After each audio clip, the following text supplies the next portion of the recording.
UG परीक्षा के प्रश्न पत्र लीक मामले पर छत्तीसगढ़ के पूर्व उप मुख्यमंत्री एवं कांग्रेस नेता टीएस सिंहदेव ने कहा कि यदि राष्ट्र के शासन और शैक्षणिक सुरक्षा के लिए जिम्मेदार लोग विशेष रूप से केंद्र सरकार के नियंत्रण में आने वाली केंद्रीय परीक्षा एजेंसियों के संबंध में अपने अधिकार का प्रभावी ढंग से प्रयोग करने में असमर्थ हैं और यदि इस तरह की प्रणालीगत विफलताएं बार बार होती है तो ये वास्तव में गंभीर चिंता का विषय है।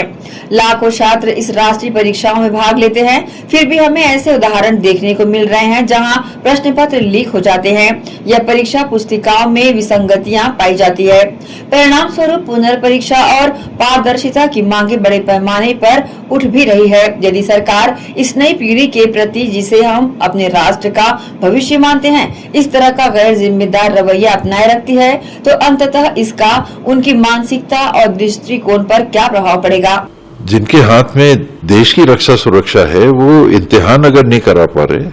और वो भी केंद्र सरकार के नियंत्रण की जो इकाइयां हैं और बार बार उसमें ऐसी स्थितियां आ रही हैं तो ये बड़ी चिंता की बात है। वो तो हो चुकी है, उनके तो चीफ मिनिस्टर खुद ही टीएमसी वाले हैं,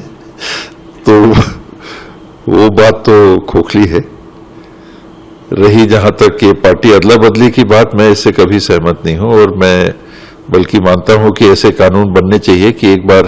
आप पार्टी बदल रहे हो तो एक निश्चित समय जो कम से कम 6 साल का हो, आपको फिर चुनाव लड़ने का अवसर नहीं मिलना चाहिए। भारतीय जनता पार्टी की सरकार एक तो देश को संभाल के चला नहीं पा रही, दूसरी तरफ अगर वो विपक्ष को इस तरीके से व्यवहार करके दबाने की कोशिश करेगी, जहां जहां विपक्ष के शासन व्यवस्थाएं हैं, तो ये लोग स्वीकार नहीं करेंगे और विरोध बढ़ता जाएगा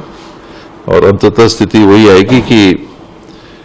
भारतीय जनता पार्टी के शासन व्यवस्था से ही मुक्ति मिलेगी। कहीं से भी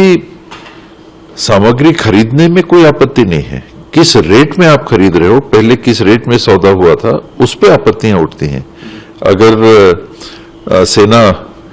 या हमारी वायुसेना उचित समझती है, क्योंकि ये कोई दूसरा व्यक्ति तो खरीदता नहीं है, उन्हीं की सलाह से खरीदी होती है, तो वो अपनी जगह की बात है, लेकिन इसके रेट वगैरह की जो बातें हैं ये इसमें आपत्तियां आती है। अविश्वसनीय है और युवा पीढ़ी के साथ इस पैमाने पे खिलवाड़, पहले पूरी नीट की परीक्षा प्रभावित होती है, कितना 24 लाख या कितने लोगों ने इम्तिहान दिया, ऐसे आंकड़े सामने आए थे। सीबीएसई की परीक्षा, लाखों लाखों बच्चे उसमें भाग लेते हैं और पेपर बदल दिए जा रहे हैं, पन्ने बीच में गायब हैं, रीमार्किंग के लिए, रीवैल्यूएशन के लिए बड़े पैमाने पे एप्लीकेशन, लाखों लाखों एप्लीकेशंस पड़ रहे हैं। तो ये नई पीढ़ी जिसको हम कहते हैं कि हमारे देश का